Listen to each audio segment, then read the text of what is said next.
that is located. This, by the way, is the renal impression. See the renal impression? All right. And then some boy is located right here. There's a lady by the name of Dana. Dana, come right over here, sweetheart. Right. Who is located there? Right here. Oh, yeah. What is located right there? Where's my water? Sorry. What's located right there? Hold him, Dana. What's located there? Yeah. What's located there? Oh, the bleeding disorder. And he hides himself behind the IVC. Something hides himself behind the IVC. Something hides himself. What structure hides himself behind the IVC? Right? I know that they have the tumor augmented. I don't know, something hides behind the IVC. Right, James Rachel, when the guys are giving too much trouble, we have to hide from them. Isn't that so? Very good, is that so, do you know? Very good, we have to sort of hide from them. All right, and that is the adrenal gland, the right adrenal gland. Okay, so the right adrenal gland. Okay, so what about the right adrenal gland? The right adrenal gland is lying, its medial half is posterior to the IVC. So that's very, very, if you wanted to know, say, an adrenal gland were to have a tumor, would you rather it be a right or a left adrenal gland? So you have to deal with it surgically. Right, so the right, you'd much rather it to be on the left. Because on the right side, there's a big problem. On the right side, half of it is tucked behind the IVC. Okay, on the right side, half of it is tucked behind the IVC. On the left, it's not a problem. On the left, it is just one of the structures in what is referred to as the stomach bed. Isn't that so? Right? So you can just sort of cut your transverse mesocolon and you can just get your approach on the hair, just lift over your stomach and all of that. And there is the what? The what? The right, sorry, the left suprarenal gland. Right? But on the right side, just relaxing. We are just cooling off. So on the right side, this is the IVC. Okay. The gland is lying. What's the problem with the gland? The gland, about a half of the gland is lying what? Behind the IVC. That's not a good story, isn't that so? Not a good story. Okay, so it's behind that. On the opposite side, there is our what? Our kidney. Isn't that so? Our kidney is nice, and the gland is just capping it like that.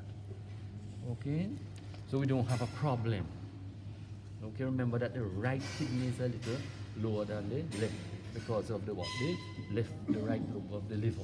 Okay, all right. So that IVC, and then what makes it even more problematic? What makes it even more problematic is that the suprarenal vein. There's how many suprarenal veins? One. Remember we saw it in histology yesterday. There is one. There is one. On the left side, it's going to drain to what? To the left renal vein. And on the right side, it drains directly into the what? The IVC. Listen carefully. The extraglandular portion of the vein is nearly absent. There is very little extraglandular portion of the vein.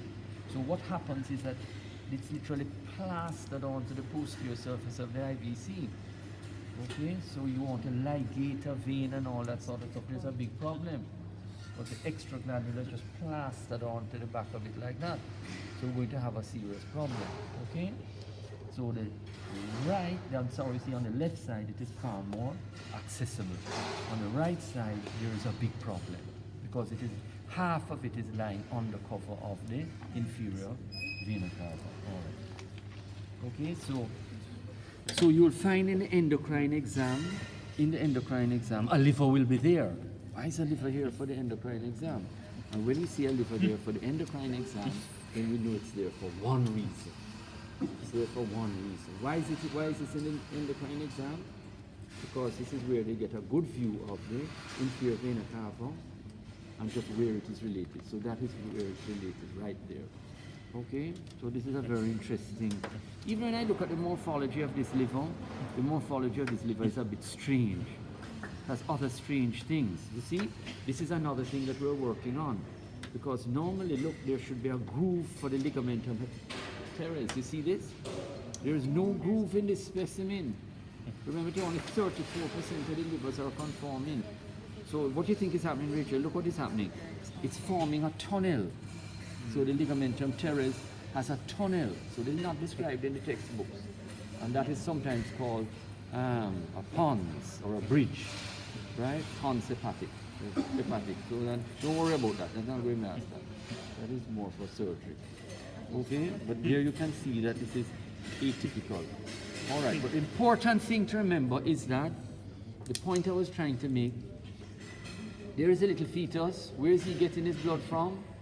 The oxygenated blood from the placenta. Okay, from the placenta. Okay, the deoxygenated blood is coming via way of the what? Umbilical arteries. There are two umbilical arteries, and the two umbilical arteries are raising folds, and these folds are known as the what? Medial umbilical ligaments. They are going to the umbilicus and out through to the what? To the placenta. Coming back is one vein. What is the name of that vein? The left umbilical vein. Isn't that so? So the left umbilical vein is now carrying what? That oxygenated blood. Pass that. You have the diagram, it's far away. Carrying the oxygenated blood. Okay. So it's carrying the oxygenated blood. Very good. Dina, can you hold this for me? So it's carrying the oxygenated blood. So coming back now at the umbilicus are the one sole boy called the what? Left umbilical vein. And that left umbilical vein is draining into the left branch of the hepatic portal. Okay? Draining into what? The left branch of the hepatic portal. Okay? But the liver is not doing anything much. So what we need to do is to bypass the liver. So we bypass the liver in a structure called the ligamentum. Sorry, in the ductus venosus. And that ductus venosus is going to drain us right up to the what? To the inferior vena cava. So when you see these little straddling veins that are coming up, these little straddling veins that are coming up, these are called the para or adumbilical veins. And they will also drain to the what? Left branch of the hepatic portal vein. So that you can let him go. So that a man that's important is, remember that, left branch of the hepatic portal vein. Left branch of the hepatic portal vein. Okay? And from there we're going to get something called the ductus venosus that's going to take us to the what? To the IBC. Okay. Now, last thing with the diagram. Very good. Let's hold it up again. Okay, we're relaxing. Take the umbilicus. The umbilicus is also a site of portal systemic anastomosis. So when the blood is at the umbilicus is very important for many things. Okay? At the umbilicus now, we may get a site of portal systemic anastomosis. Okay? So for example, in portal hypertension, okay, what's going to happen is that the blood that would normally drain up towards the left branch of the hepatic portal vein is all blocked up. Okay? Resistance. And we get dilation of veins around there. And those dilation of veins are called the what? Caput medusae. Okay. So there's a little lady here named Dana. So Dana, relax. What I want you to do is to tell me what's the systemic root and what's the portal root. What am I asking the man in the cap? Did you hear the question that I asked her? What did I hear the question I asked? No. Did you hear the question I asked? In blue? No. All right, let me repeat the question. Listen. Very important because it's on the exam. That's why I'm doing it back again. The umbilicus forms a site of portosystemic anastomosis. So what I'm asking her now is what is from the umbilicus the portal route for blood, venous blood, and what is the systemic. So around that umbilicus is blood, and that blood is taken away by two trucks. One truck is marked portal, one truck is marked systemic. So what is the systemic route from here? Let's go with the systemic. Or the portal is the normal one, which you just did, which is from the para or adombilical veins to the left branch of the hepatic portal vein. And then now what is the systemic root? What's the systemic root? I know you have a bypass. No, relax, Dina. What's the systemic root? What is the systemic root? What, my dear, can you stand up now? Yes. Can I use you as a little model? Yes or no? Just yes or no? Yes or no? Yes. All right. So imagine her umbilicus is right here. Okay? Her umbilicus is there. So Dina, all I'm asking you now, what is the systemic root? How will blood now flow from there? How will blood flow from there? So very easy now, the superficial epigastric vein. Where is that going? The superficial. That's the superficial epigastric vein. Where will the blood drain by? The superficial epigastric vein. And where will that superficial epigastric vein drain to? Where do the superficial, do you know? Where's the superficial epigastric vein drain to?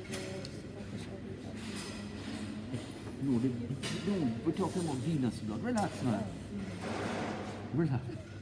Okay, so from the umbilicus, what is the systemic route? Via superficial epigastric veins to where? To what vein lies right here? And that is it. But remember, femoral is deep down inside. So that will be to the long saphenous vein. Where will that be to the long saphenous vein? So the superficial epigastric veins will drain right here to the what? To the long saphenous. Okay? And where exactly is the long saphenous joining the femoral vein? So we have some arrows, see? We have what? Arrows. Okay? Watch here now. This is the umbilicus. Just relax. Okay? So this is portal. This is systemic. Okay? So the portal route is via para or adombilical veins to the left branch of, you can see this, the hepatic. We just say HPV. We usually write it up. HPV. Reasonable? Then the systemic route, which is this one, that's the systemic route. Systemic route. This is to the long saphenous vein. To where? To the long saphenous vein. And then that long saphenous vein drains through this cribriform fascia to the femoral vein. Reasonable? So there it is. This route is called systemic route. This route is called portal route. Okay? Sorry, you said for the portal route, the veins. And these veins are called the para umbilical. or adombilical veins. Reasonable? All right. Superficial. And these veins she wants me to label as you people give me a lot of work, you know. Superior epigastric. Yes, abstractive veins. Reasonable? All right, so right here, wait, let me close this here. Right here, this is a what? So on the back of the wall, this is, yeah, it's beautiful. So the two of these diagrams sort of go together in a way. Okay? All right? This is what is happening on the back of the wall. See? This is what is happening on the front of the wall. On the back of the wall, we see what's happening here. Reasonable, so those parallel umbilical veins, and then these ones are going inferiorly. Isn't that so? These are inferior. But I think we have done that good. All right? So you shouldn't have any problems. No. Where is the saphenofemoral junction? So it says it drains to the saphenofemoral junction. Where is the long saphenous vein? Where is the saphenofemoral junction? So the question asks is, that point right there is important. So we say, where is the saphenofemoral junction? Right? And this is the pubic tubercle, which is right here. This is the pubic tubercle, which is right here. And we will never, never, never forget the saphenofemoral junction. This is the midline, reasonable. So this is lateral. So it's like that. It is not like that. Okay, and what is this distance? What is this distance? 3 centimeters. So the saphenofemoral junction is 3 centimeters inferior lateral to the pubic tubercle. Pubic tubercle. It's very neat. Yes, I'm a neat person. Very Isn't that very neat, you know? You should see my office. Even neater. These are very cunning for you. Very, very. I have OCDs. Everything has to be one. Isn't that so, Rachel? I'm managing. Rachel, isn't that very good? All right, shh. Yes, sir. Let's relax. The exam is here. This is the exam. And they say, let's put a pin here, and let's put a pin there. Let's put a red pin here. And there's a lady by the name of Dina. Dina lymphatic drainage. So we can see this is superior. We're going to the exam, and anatomy is based on your powers of what? Observation. Anatomy is based on your powers to observe, right? So anatomists are very good at what? We see things that others don't see. Right? Very good. All right. Okay. So this is the falciform, right, Rachel? This is the falciform ligament. Okay. All right. These are the parts. So superiorly, which axillary nodes? So superiorly is going up like this to the axillary nodes, and inferiorly is going down to where? Which inguinal nodes? Which inguinal nodes? So for the man on the cap over there and the lady in the blue over here, many of the stations the answer is medial group of superficial inguinal nodes. So in this gut exam that you're doing, many answers, write it in capitals, not common letters, capitals, then put a circle around it and put stars going all around the circle. Many of your answers will be medial group of superficial inguinal nodes. All right? So when in doubt, medial group of superficial inguinal nodes. All right? So the only thing, what's the only thing in that exam? So that whole area come down around here. Sorry. So watch, if we were to look at that whole area, right? But this was not a female, this was a male. So if we're looking this whole area here, what is the only thing that's not going to medial group of superficial inguinal nodes? Answer. Glans penis, glans clitoris. Glans penis, glans clitoris. Everything else is superficial, okay? So the skin below here is to the medial group of superficial inguinal nodes. All of the perineum, the scrotum, the skin of the penis, all of that is going to the medial group of superficial inguinal nodes. And then very important is the perianal skin, which is what dermatome. Perianal skin is what? Dermatome. Perianal skin is what? We walk on S1, we walk with S2, we sit on, we wipe, very good. Perianal skin is S4, okay? So perianal skin is S4, and then now, so if the pin is put in there, which it is 99% put in, then it's medial group of superficial inguinal nodes. Then now, it may also be put in the anal canal, okay? So they are going to have a lot of sagittal pelvises in the exam, and some of them that have sliced through the anal canal, okay? And then the anal canal below the pectinate line is to the medial group. So they tend to put the pins in below the pectinate line, okay? All right, don't relax. Go back to English. Remember we did a whole session on ischiorectal fossa. All right, we've done a whole section on ischiorectal fossa. No, Rachel, or not Rachel, but Travis, what is the nerve supply to the anal canal below the pectinate line? Yeah. Below the pectinate line. Remember the pectinate line is a watershed line. So what's it below there? What's it below there? What's it below there? What's it below there? The pelvic Right. nerve. Take out those pins for me, Travis. Take them all out. Just put them right down here. Just right there. Fast, fast. Okay. No, the easiest thing they can give you in this exam, anything on the top. The easiest thing they can give you on the exam is the thing that will always come. Okay? So I try it and I will find it on this one. Okay?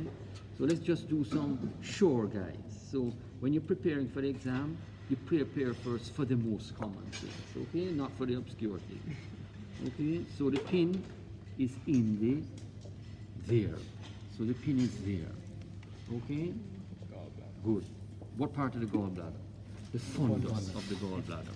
So for the lady in blue, what's the surface marking of this? It must be in there as my name is Michael Gardner. What is the fundus? What is the surface marking of that? The surface marking. So that must be on the tip of the fingers. Ryan, no. Surface marking for the fundus of the gallbladder. No. No, it must be in the head. Surface marking for the fundus of the gallbladder. Travis, no. Fast. Oh, you're coming. Go ahead. Transpyloric. Right, where the transpyloric plane cuts the what? Right costal margin. Where the transpyloric plane cuts the right costal margin. And it cuts it at the tip of which costal cartilage, Ryan? Cuts it at the tip of which costal cartilage? Ryan alone. Cuts it at the tip of which costal cartilage? You read it? We've done it. We've done it about 5 times. Which costal cartilage? No, give me any number. No. 9. Put 9th big. No. Big 9. Lord have mercy. Look at this tiny minuscule right here. I have to use a microscope to look at. This is all what? Madness. Hold this one. Green marker. Right, Travis, fast man, fast. Fast. No, Travis, they have to pull the thing off. So this is the what? This is the fundus of the gallbladder. Reasonable? Okay. Come, Travis. It's moving very slow, man. Black now. Come, black. Let's pass the black marker. Very good. Very good. So it touches the what? The tip of the what? 9th costal cartilage. Tip of the 9th Be that way. costal cartilage. Reasonable? Okay, come. Whoa. Red, Travis. Red. Travis, the other way. Very good. And this is the what? Transpyloric plane. Whose plane is that called? Addison. Okay, next, come, fast. Another color, any color. Okay. Very good. And this also will correspond to what? To the right linear semilunaris. Good.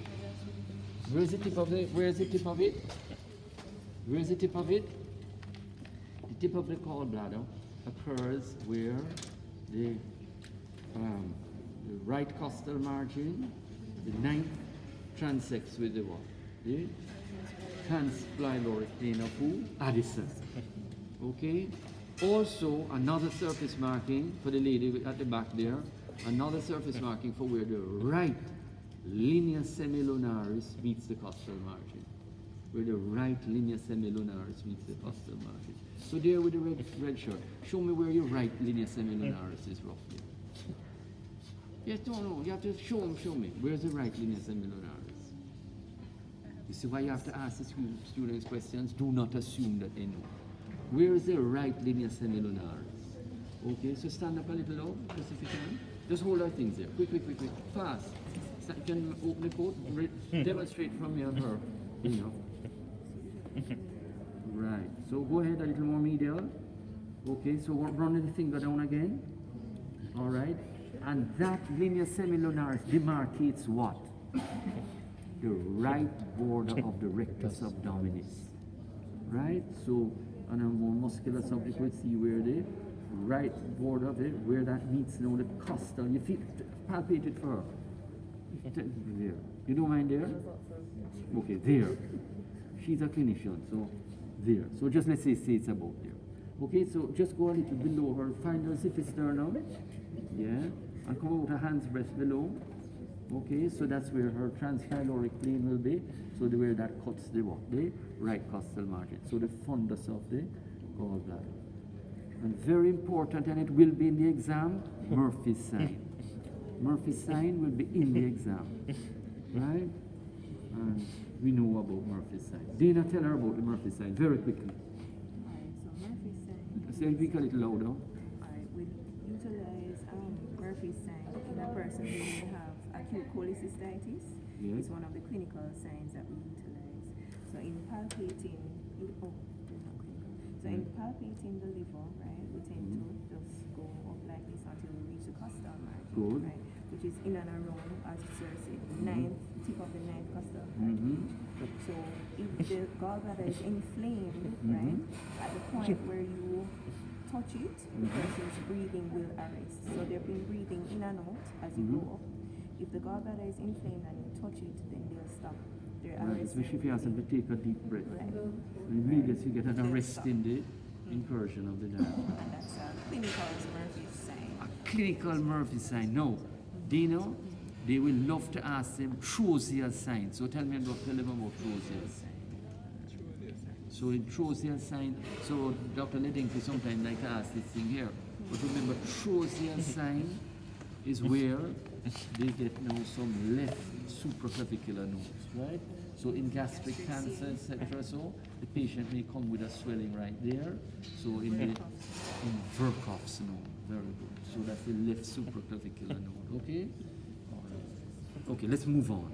Okay, so we're all right. So that is the fundus of the gallbladder. The arterial supply to this is by what? And the cystic artery, no. Cystic artery is a branch of what?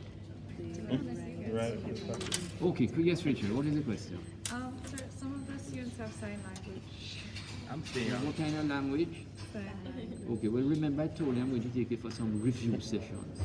So I have not ended my story. I've only begun my story. We're on page 1. Okay? So I'm doing some review sessions with the juniors. Right? I had a session with them on Saturday night or something. I was here till late with them. Right? So I will start now some sessions with the seniors. Okay? So maybe Rachel, you can be a contact person. Alright? So I will do GOT in the next session and continue with all of this. So you have sign language, I know. So you can head off the sign language. It is CC there, they have to go. Wide open. Sign language? Because you get to, it's graded and the university. No, I don't want to listen to me. I do not want to get into any problems with something called sign language. Alright, so you can fly off to sign language and then I will complete. Alright? I'll try and do how many weeks for your exam? How many weeks? Alright? Okay, relax. So I will do some sessions with you, alright? Okay?